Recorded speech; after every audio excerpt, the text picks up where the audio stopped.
Hello दोस्तों, आप सबका मेरे इस YouTube चैनल में स्वागत है। दोस्तों, आज वैज्ञानिक युग है। विज्ञान ने दुनिया को क्रांतिकारी रूप से बदला है। सैकड़ों रोगों का कार्य आज एक मशीन कर रही है, वो भी मिनटों में। जहाँ पहले काफ़ी समय लग जाता था, महीनों साल लग जाते थे, वहाँ आज कुछ घंटों में कार्य को किया जा रहा है। आज दो दोस्तों के बीच की दूरियां कम हो चुकी है। हम घर बैठे पूरी दुनिया से कनेक्टेड हैं। पूरी दुनिया की खबर हम ले रहे हैं। कहीं भी हम बात कर सकते हैं, कहीं भी हम काम कर सकते हैं। तकनीक आज इतना विकसित हो चुका है कि आज असंभव से दिखने वाले कार्य को आसानी से किया जा रहा है। मानव के जीवन को विज्ञान ने और तकनीक ने आसान बना दिया है। आज इसके कारण असाध्य रोगों का इलाज संभव है। असंभव से दिखने वाले ऑपरेशन हो रहे हैं। इसके कारण आज हम दूसरे ग्रहों का, तारों का खबर ला पा रहे हैं, जो हमारे धरती से लाखों किलोमीटर दूर हैं। ये सब देखकर कोई भी कह सकता है कि विज्ञान मानव जाति के लिए वरदान की तरह है। आज हमारे दैनिक जीवन में हर जगह वैज्ञानिक उपकरण देखने को मिलते हैं, तकनीक देखने को मिलती है, और उसके कारण सच में हमारा जीवन आसान बना है। तो जरूर कह सकते हैं कि यह वरदान की तरह है। मैं भी इस बात को मानता हूं। लेकिन अब विज्ञान के बारे में दूसरे पक्ष को देखते हैं, जो कि भयावह है, जो कि अभिशाप की तरह है। इस विज्ञान के कारण इंसान के जीवन पर बहुत दुष्प्रभाव भी पड़ा है। पहले की अपेक्षा आज मानव आलसी हो गया। कई प्रकार की नई बीमारियां उत्पन्न हो गई। तकनीक के कारण आज गलत कार्य करना उतना ही आसान हो गया। कोई साइबर अपराधी आज आपके बैंक अकाउंट को चुटकियों में खाली कर सकता है, आपके तमाम महत्वपूर्ण जानकारियां चुरा सकता है। और सबसे बड़ी बात कि आज विज्ञान के कारण एक आदमी चाहे तो करोड़ों लोगों को मार सकता है, क्योंकि आज तकनीक इतना विकसित हो चुका है कि उस तकनीक से घातक हथियार भी बन चुके हैं। भविष्य का युद्ध और खतरनाक होता जा रहा है। अभी दुनिया में इतने परमाणु बम मौजूद हैं जिससे कि दुनिया को सैकड़ों बार खत्म किया जा सकता है, और उससे भी कहीं खतरनाक हथियार मौजूद हैं। यह विज्ञान की ही देन है। अभी आप देखिए, रूस और यूक्रेन में युद्ध हो रहा है, लेकिन पूरी दुनिया डरी है। क्यों कोई दूसरा देश उसमें भाग नहीं ले रहा है? क्यों अमेरिका चाह कर के भी यूक्रेन की मदद नहीं कर पा रहा है? इसकी वजह है कि फिर दुनिया बचेगी नहीं। फिर घातक से घातक हथियार युद्ध में शामिल हो जाएंगे।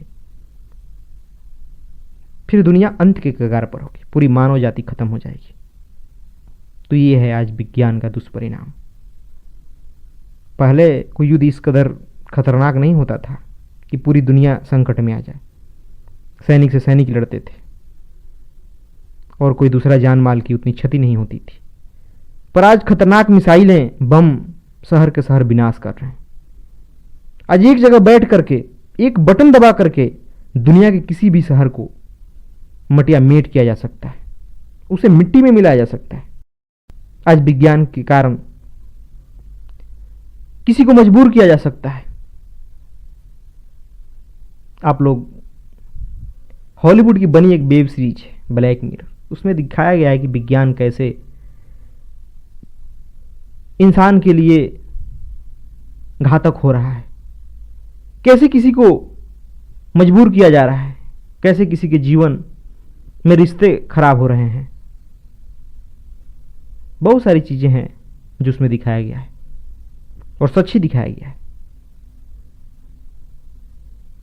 इसलिए विज्ञान एक अभिशाप भी है।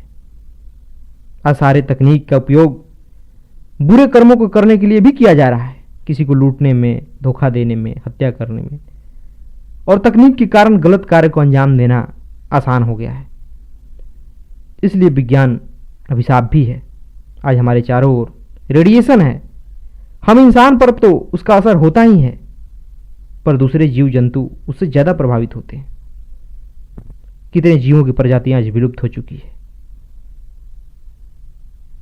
और कितने विलुप्ति के कगार पर हैं। दोस्तों, विज्ञान सिर्फ एक उपकरण है, उसमें कोई अपनी नैतिकता नहीं है कि उसका प्रयोग कहां करना है। वो मानव मन के ऊपर निर्भर करता है कि उसका प्रयोग करने वाला कौन है, उसका चेतना का स्तर क्या है। विज्ञान कोई खुद से तय नहीं करता है कि भाई यह बुरा कार्य है तो मैं यहां उपयोग में नहीं आऊंगा। एक गन का उपयोग एक अपराधी भी करता है, एक सैनिक भी करता है। गन सिर्फ एक उपकरण है, उसी तरह विज्ञान भी मात्र एक उपकरण है। बाहरी दुनिया में हमने खूब तरक्की कर ली, पर मानव का मन आज भी वहीं का वहीं रहा। हां, आधुनिक शिक्षा ने उसकी बुद्धि को और तेज बना दिया, जिससे उसे अपने कार्य को अंजाम देने में देर नहीं लगती। कई तरीके से वो अंजाम दे लेता है। दोस्तों, जब तक मानव के मन में अशांति है, असंतोष है, अनसुलझा हुआ है, लालच है और कई प्रकार के दुर्गुण हैं, फिर वो विज्ञान का इस्तेमाल भी उसी के लिए करता है। और ऐसे मन को नई तकनीक दे देना घातक ही साबित हो रहा है। और ये आप अपने चारों ओर समाज में देख भी सकते हैं कि मोबाइल के आने से या इंटरनेट के आने से इसका इस्तेमाल कितना सही हो रहा है और कितना गलत। कितने लोग इसे अपने महत्वपूर्ण कार्य कर रहे हैं और कितने इसके सिर्फ मनोरंजन और समाज में अशांति फैला रहे हैं। कितने को ये लत बन चुकी है, कई प्रकार की प्रभाव हमारे ऊपर डाल रहा है।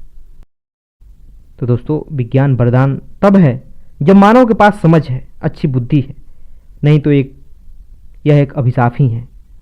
और यह वरदान कम, अभिशाप ज्यादा साबित हो रहा है, क्योंकि दुनिया नासमझ लोगों से भरी है, स्वार्थी लोगों से भरी है, जिनकी चेतना निचले स्तर पर है, वैसे लोगों से भरी है जो सिर्फ विज्ञान विज्ञान चिल्लाते हैं। उन्हें इस सच्चाई को समझना चाहिए कि बिना धर्म या अध्यात्म के विज्ञान सिर्फ खतरनाक है, घातक है। इससे मानवता का कभी भला नहीं हो सकता। उसके लिए एक अच्छा मन का होना जरूरी है, समझ का होना जरूरी है, और वो विज्ञान से कभी नहीं आ सकता, तकनीक से कभी नहीं आ सकता।